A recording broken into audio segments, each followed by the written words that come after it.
Antigua is one of my favourite places in the whole world. We quit our jobs to backpack and film, and this is a place I just want to keep coming back to. It is so nice here, it almost doesn't feel real. Like you've got these really nice cobblestone streets, these really colourful short buildings, and then surrounding it, just like a big volcano in the background. A city with mezcal, chocolate and coffee, all of the things my stomach hates me for. Here are the spots you don't want to miss in the Big Yellow. I mean, that's an unofficial nickname I've just made for it because it's pretty yellow. We start here, the famous Santa Catalina Arch. It's bright, yellow and perfectly framed with a volcano rising behind it, almost like it wants a photo to be taken of it. This is iconic on every postcard of Guatemala and a real symbol of the city. The reason it was built is so that the nuns who live very secretive lives could pass between the two buildings in the arch without being seen. And then later on they added the cloister, which is pretty epic, especially the view. This is a great starting point because you'll walk along the cobbled streets past colourful colonial buildings, doorways, tiny shops, tuk-tuks, ruins and churches. It really sets the scene for what Antigua is all about. It's a city made for slow strolls. And of course, all of that walking will make you hungry. And Antigua is incredible when it comes to food. Number 2 is eat everything. And I know this is kind of non-specific, but the food is so good, I really wanted to mention a few places. You can get incredible coffee anywhere, but in particular, I recommend Fat Cat Coffee House, an unpretentious, strong coffee spot, and Café Condesa, right on the main square. Some serious heavy punchy coffee. Oh, sound effects as well. It's so nice. It's got a colonial courtyard and a really chilled vibe. Check out Takul for lunch with unbelievably cheap and delicious tacos. And for something sweet, hit up Luna del Miel. Insane crepes, and we had one that was packed with Guatemalan chocolate. Chocolate immense. It's just amazing. Sat outside eating it like excited kids. If you're after something lighter, Café Café does great acai bowls.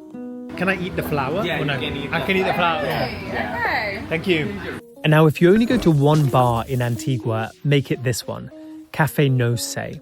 It's number 3 on the list, getting its own spot because it is effortlessly cool, dark, candlelit and chaotic in the best way. It has a mezcal list which is endless. There's live music, hidden rooms and the kind of vibe that makes you want to stay longer than planned. It has a vibe that back home would definitely be called hipster. As you try and read a menu in candlelight, which is challenging in itself, make sure to sip on a little mezcal. It has the best mezcal I've ever had in my life, and if you don't know, mezcal is kind of like tequila. I'll probably get shot for calling it that. Sam even had a mezcal margarita, and it's easily one of the best spots in town, and to top it all off, they even have live music. If you want a proper sit-down meal, make sure you book a table at Fridas. And I say book a table rather than go to, because every single time we passed this place, it was absolutely buzzing with people. You get top-notch local cuisine, and this was genuinely one of the best meals we had anywhere in Central America. I had veggie tacos with mushroom and pineapple, and Sam got sizzling fajitas. Both of us were really impressed. After all that food and mezcal, you'll want to stretch your legs. And the perfect place to do that is Cerro de la Cruz.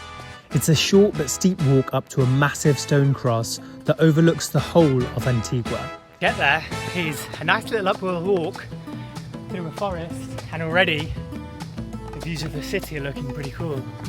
From the top, you get this incredible view of the grid-like city layout, the mountains and the looming volcanoes in the background. It's iconic, and somehow even better known, you've earned it with a little uphill climb. If Cerro de la Cruz gave you a taste for volcanoes, Acatenango takes it to a different level. It's one of the most famous volcano hikes in Central America, and for good reason. You climb above the clouds, usually camp overnight on the side of the volcano, and spend the night watching another volcano opposite, Fuego, literally erupt in front of you.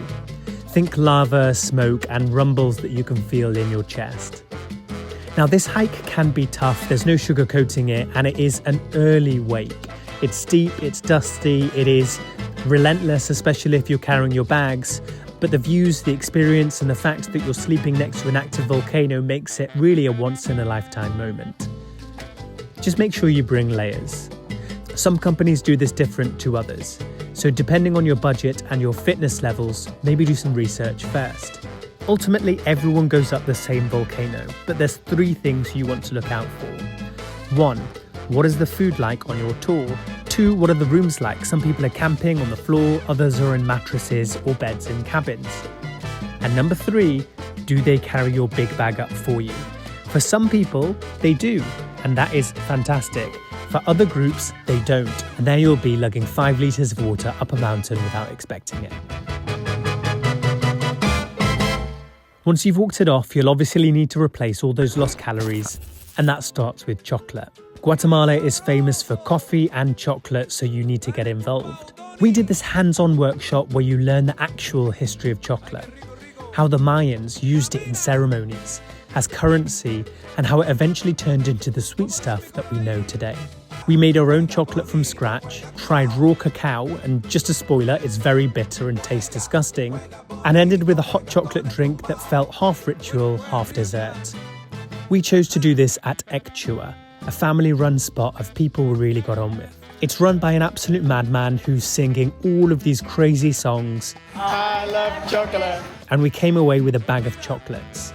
This is definitely one of the most fun experiences we had in the whole city.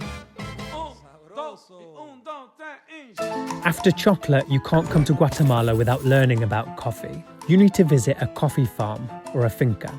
We visited Finca Filadelfia, a coffee farm just outside of Antigua.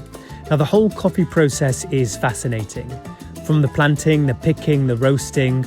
We were lucky to come at harvest season where we got to see the coffee fruit itself, skin.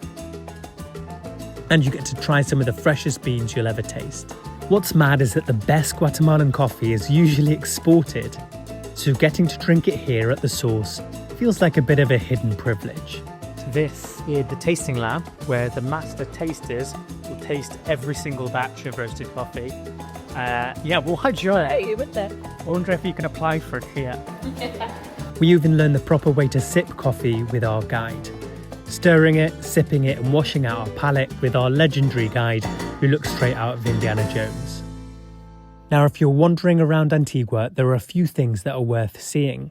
You can't miss the giant yellow church. That's Iglesia de La Merced. I think that's how you pronounce it. It's one of the city's most iconic buildings, bold and beautiful with its white detailing and full of history. Whether you go in or just admire it from the square, it's worth checking out. There's often a market at the base. While you're wandering around the city, consider visiting the Jade Museum. Now, Antigua has quite a few jade shops, but there's one with a small jade museum tucked inside. And even if you're not a gemstone person, it's pretty interesting. You learn how important jade was to the ancient Mayans, see how it was carved into masks, jewelry, and even funeral pieces. A nice little cultural pause if you need a break from food and walking. In the heart of Antigua is Parque Central. This is where everything comes together in the city. It's a bustling place with people selling ice creams, couples chatting, families relaxing. There are coffee shops, restaurants, and bars all around. The main cathedral sits right on the edge, impressive from the front, but the real gem is around the back. Behind the face of the cathedral, which still has a small chapel inside, is the ruins. The original ruins of the cathedral collapsed in the earthquakes are left partially open to the sky, and it's still standing strong. It's kind of eerie but beautiful and feels like a snapshot from another time. Finally, if you want to pick up some gifts or just have a wander in some markets, head to Mercado de Artesanías El Carmen, if that's how you say it. It's colourful, packed and full of handmade goods, woven bags, textiles, jewellery, wooden toys and ponchos. I definitely wanted a poncho. And yes, haggling is expected. It's deceiving how hidden this place is. You just wouldn't believe it was there from the outside.